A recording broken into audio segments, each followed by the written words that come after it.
small. Watch the clock ticking off the wall. But tonight I'm letting it go. Spend my coin for sure. I'm gonna be myself, or I could be someone else. No one's stopping me now. I'm gonna skip my breaks, I'm gonna make mistakes. I just wanna feel alive. It's just what I do when I'm out, so try not to hold me down. Feel alive when I'm in this town. Look at those beautiful stars. I wanna drive a faster car. Nothing can break me, no, no, nothing can break me. Try not to hold me down. Feel alive when I'm in this town. Look at those beautiful stars. I wanna take a trip to Mars. Nothing can break me, no, no, nothing can break me.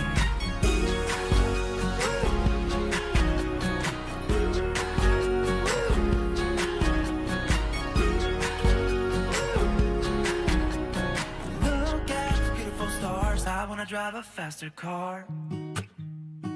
Lay my troubles to rest. Blow the smoke through my cigarette. City lights looking fine, and I know this is my time now. I'm gonna be myself, or I could be someone else. No one's stopping me now.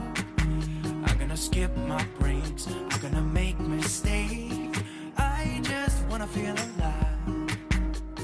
It's just what I do when I'm out. Oi gente, tudo bem? Olha eu aqui trazendo um novo vídeo pra vocês. Eu sou a Débora Borges e vocês estão no canal Os Borges de França aqui em Portugal. Pra você que não nos conhece, somos uma família simples que mora aqui em Portugal. E eu compartilho com vocês os meus momentos, minhas guerras, vitórias e muitas outras coisas, tá? Então se você gostar, fica aqui com a gente. Se inscreve no canal, ativa o sininho, tá bom? E deixa aquele curtir pra gente, tá bom? Que é bem importante. Bom, vamos pro vídeo de hoje. Vocês estão acompanhando aí, filmei pra vocês como está o dia hoje aqui na cidade mais alta, Cidade da Guarda, aonde nós estamos hoje com um nevoeiro muito, muito intenso. E estou indo eu, né, fazer a minha fisioterapia. Pra quem acompanha aí sabe que eu tô me recuperando de uma fratura no braço, então tô na segunda fase da recuperação. E hoje, gente, eu quero conversar com vocês sobre perrengues aqui em Portugal. Eu quero contar algumas histórias pra vocês desses 5 anos aqui em Portugal. E eu quero contar algumas coisinhas pra vocês. Separei algumas histórias pra contar pra vocês, tá bom? Então eu vou dividir com vocês aí esses perrengues aqui em Portugal e as histórias também de superação, tá bom? Oi gente, hoje eu tô em casa e eu quero conversar com vocês, como eu falei pra vocês, que eu quero contar algumas histórias. Então eu separei 5 histórias, 5 perrengues aqui em Portugal, nesses 5 anos assim, que eu quero te contar, porque é claro que a gente tem muita história. Quando eu cheguei aqui em Portugal, eu não vim assim muito preparada, e é uma coisa que eu não aconselho pra ninguém, tá? Mas foi a nossa história. Eu não vim preparada financeiramente e nem vim preparada psicologicamente, não tinha nenhum tipo de programação ou algo que eu tivesse feito ao Brasil para poder chegar até aqui. O que acontece é que aqui em Portugal nós já temos uma boa parte da família, então foi uma oportunidade de eu poder imigrar também para cá, né?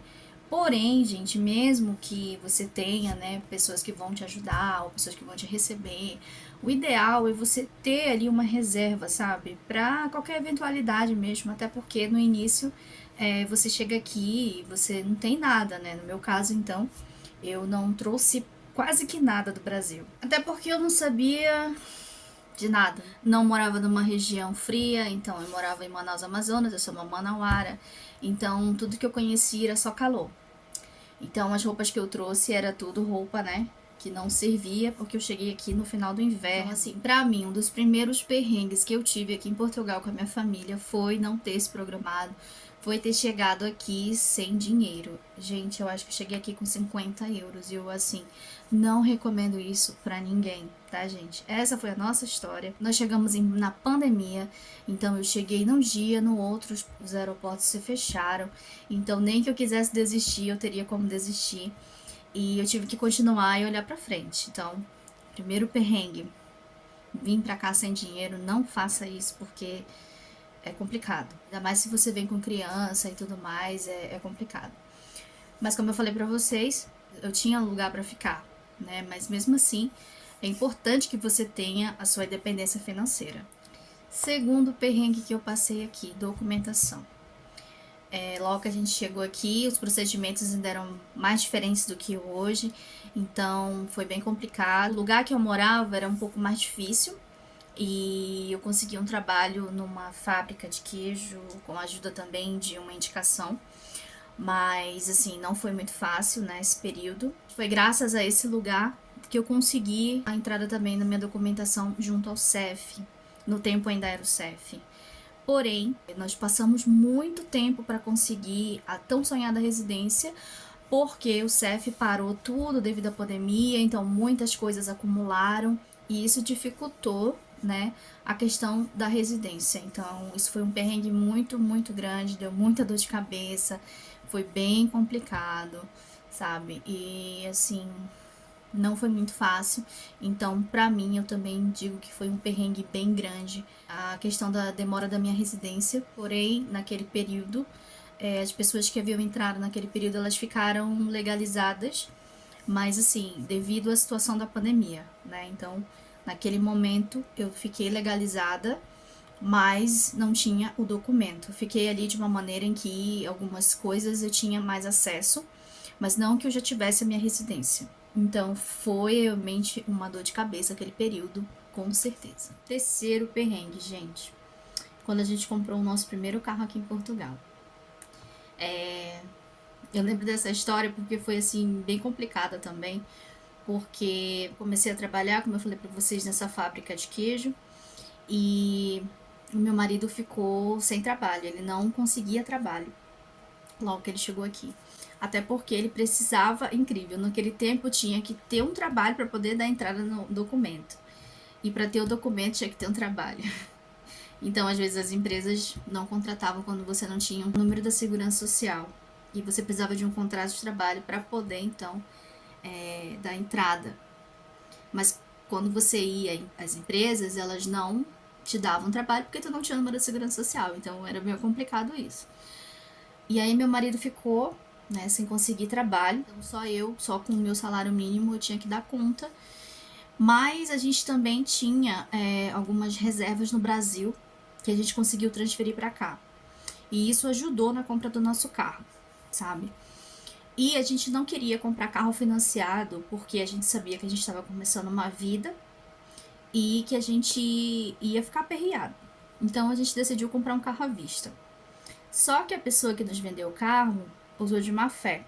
Como a gente estava muito aperreado para comprar logo um carro, porque eu precisava ir à cidade, porque no lugar onde a gente morava era um pouco isolado.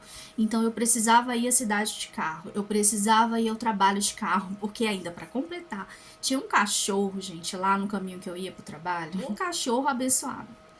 Aquele cachorro se invocou comigo, ele era um Serra da Estrela. E toda vez aquele cachorro queria me atacar, era um tormento para mim. E eu dizia, ai meu Deus, que cachorro. O cachorro era perigoso, sabe? Era perigoso e eu não sabia por que não tomavam providência com aquilo. Então toda vez que eu chegava ele queria avançar, mas aí às vezes sempre tinha alguém que me ajudava e tal, alguns dos funcionários lá que não deixavam vir pra cima de mim, mas eu morria muito de medo. E a gente precisava ter o nosso próprio carro, até porque eu não queria estar perreando ninguém pra estar pegando o carro, né?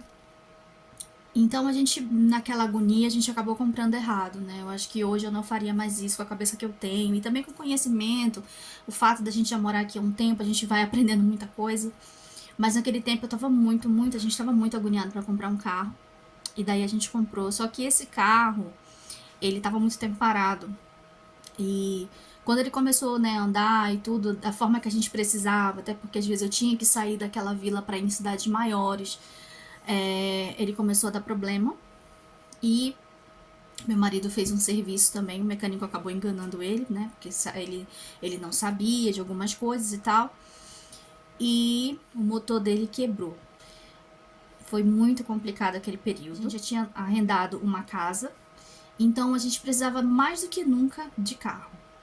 Até porque a gente tinha crianças, ficava doente para ir no médico. e tudo, a causa do frio e tudo mais. E a gente ficou numa situação muito complicada, porque ficou sem carro, mas, né, a gente ia andando no que tinha que fazer, a gente ia no supermercado e tudo mais. Então, com certeza também foi um período, assim, bastante complicado pra gente quando o nosso carro quebrou e a gente não tinha dinheiro para comprar um outro carro. Só que, quem me conhece aqui, quem acompanha o canal, sabe que nós somos evangélicos cristãos e que nós acreditamos muito em Deus. E a gente começou a orar e pedir a Deus que Deus resolvesse isso. E surgiu uma oportunidade pra gente. E o meu marido, graças a Deus, já estava trabalhando. A gente tinha conseguido um trabalho com um contrato de trabalho certinho.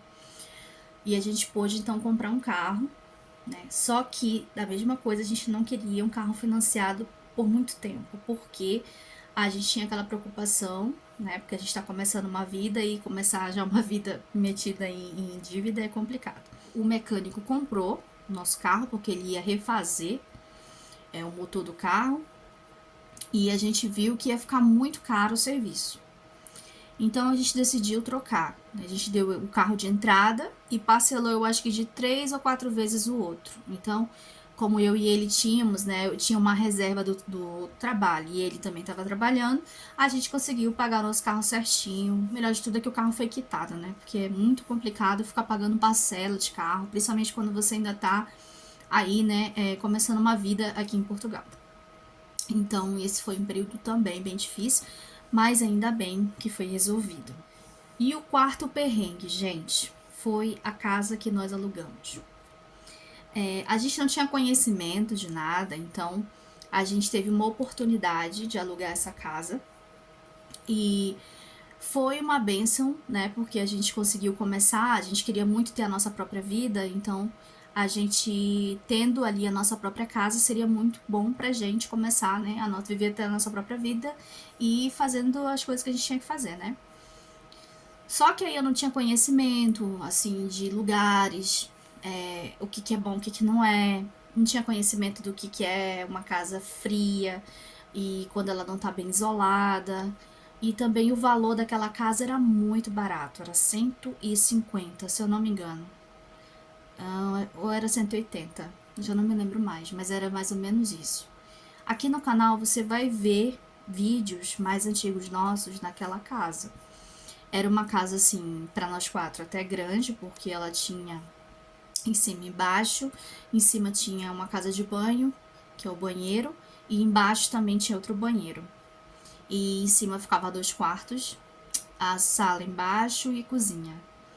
Só, gente, que a casa, ela ficava num lugar mais alto e ficava próximo a um castelo. Então, ali era uma área muito fria. A casa, provavelmente, eu calculo que ela tinha mais de 200 anos. Só que ela era reformada, né, por dentro. Por fora, ela não podia ser mais moderna. Até porque as casas que estão naquela área histórica ali da vila, elas não podem ter, assim, uma característica mais moderna. Ela tem que seguir aquela característica ali devido ser uma área histórica. Então, as janelas não eram bem isoladas, não tinha persiana, não tinha vidro duplo, não tinha um bom isolamento. E o telhado estava com problema, então entrava muito vento na casa, gelado. A sala era mais baixa, então ali era impossível você ficar no inverno, você sofria ali. Então a gente não tinha como ficar na sala no inverno ali, ainda que a gente tentasse ligar, nós tínhamos uma lareira na cozinha, acendia a lareira, eu ficava na cozinha. E aí a gente comprou também um aquecedor para sala, mas não dava conta porque a gente acabava gastando muito para poder deixar a casa mais aquecida. Às vezes eu sentia mais frio dentro de casa do que fora. Então eu acho que foi um perrengue grande mesmo. E a gente não conhecia, foi aprendendo, né, tudo, eu não sabia nem como colocar o lençol na cama, porque tem aqui uns lençóis que eles são próprios para isso, pra gente não sentir frio. Então a minha cama ficava super gelada, sabe, era horrível. Então foi um perrengue grande pra gente, com certeza, a casa que a gente morou, porque a gente não tinha esse conhecimento que a gente tem hoje. Provavelmente hoje a gente já não alugaria, porque a gente já sabe que era uma casa, né, que apesar do valor ser muito baixo, não compensa, porque você acaba gastando mais para poder aquecer essa casa. E eu perdi várias coisas, eu perdi roupas, eu perdi lençóis, porque mofava a casa muito, a casa chorava. Quando, para você ter uma ideia, quando chovia, a água voltava pela tomada da sala. E uma vez eu acordei e quando eu cheguei na sala, a sala estava toda inundada, porque a minha casa era assim numa ladeira, então a água vinha, né, com tudo, e no final ela entrava, eu já não sei nem por onde, mas o senhorio dizia que era pela parede. Então a água acabava entrando lá na nossa casa e era muito ruim. E também chovia às vezes no meu quarto ou no quarto das crianças. Então a gente sempre pedia para ele resolver isso, para ele arrumar esse telhado, mas ele também era uma pessoa muito ocupada. Enfim, nunca se resolveu, né? A gente morou 2 anos ainda lá, ainda aguentou 2 anos, até porque você sabe, você está começando uma vida, você está se reestruturando, você não tem muita condição, principalmente pra gente, que é o que eu falo, eu não aconselho vir sem dinheiro pra cá e ter que fazer dinheiro aqui para poder então conseguir sair de lá para ir para um lugar melhor, para uma casa mais aquecida e que vai ali, né, te deixar num lugar mais confortável. Então aquela casa não era confortável em relação ao inverno. Agora no verão ela era ótima, porque ela era fresquinha, então o calor era muito grande nessa área daqui, é muito, gente, é muito grande. Então o calor assim, às vezes é sufocante. E quando a gente entrava em casa, parece que tinha um ar-condicionado ligado, sem mentira. Mas no inverno era puxado. Quinto e último perrengue. Esse eu vou contar pra vocês, deixei mais pro final, porque eu tava me lembrando dessa história e assim, foi muito duro e difícil pra gente. Foi voltando ao início, quando meu marido não conseguiu trabalho. Meu marido foi trabalhar nas colheitas, né? Naquela área ali tinha muita colheita de maçã, de uva. Então meu marido foi trabalhar nessas colheitas pra conseguir, né? Um dinheiro a mais, né? Pra gente e tal. Até porque a gente tava querendo se mudar da casa que a gente estava, né, na casa dos parentes. Então a gente precisava de dinheiro para poder então, né, se manter naquele período naquela casa. Só, gente, que o que aconteceu? Quando eu me mudei, eu perdi meu trabalho e o meu marido foi dispensado da colheita. Só que o que foi duro foi porque a senhora prometeu para ele que ia dar lá o número da segurança social e um contrato para ele, iludiu ele e enganou, né? E aí foi bem complicado aquele período, porque a gente também já estava sem carro, nos carros já tinha dado aquele problema que eu falei para vocês, a gente já não estava mais na casa dos parentes, então a casa dos parentes também era distante, e a gente já estava vivendo a nossa própria vida, e era o que a gente queria. Então é natural que a partir daquele momento a gente começasse a dar conta das coisas e tentar se resolver. E foi muito bom, porque a gente amadureceu muito. E eu me lembro que meu marido saiu e foi andando até a casa daquela senhora para conseguir pegar 100 euros que ele tinha trabalhado na semana. E ela enganou ele dizendo que ia chamar ele novamente. E eu não contei pra ninguém porque eu não queria que ninguém soubesse o que estava acontecendo. E aí eu me lembro que eu fiquei muito, muito preocupada, né? Porque a gente já estava na casa, já tinha fechado o contrato. Eu estava recebendo lá o meu seguro. Só que só para um, né? Era pouco. Então foi assim bem difícil. Mas assim, que eu me lembre, nunca nos faltou nada, sabe? Nunca faltou nada. Deus sempre supriu nossas necessidades, ou usou pessoas. Foi um período duro, com certeza. Mas foi o tempo que eu mais vi a fidelidade também de Deus.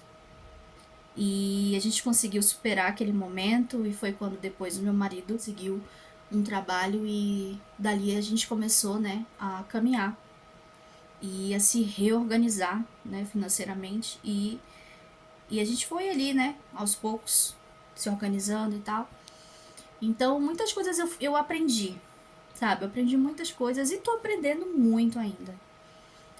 A gente às vezes quando chega aqui, a gente quer, sabe? É normal, a gente quer tudo do bom e do melhor. Quem que não gosta, né? Mas tem momentos na vida que a gente tem que tomar muito cuidado, né?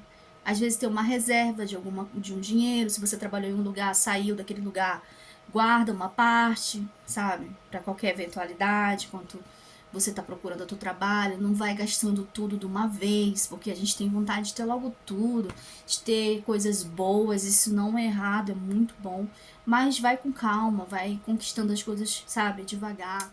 Então, gente, é isso. Eu quis compartilhar com vocês isso, 5 histórias, e tenho outras histórias também, bem interessantes. E quando eu puder eu vou contar pra vocês também, tá bom? Mas era isso, eu queria conversar um pouquinho com vocês hoje. E eu espero vocês, tá bom? No próximo vídeo, se Deus assim quiser. Tchau!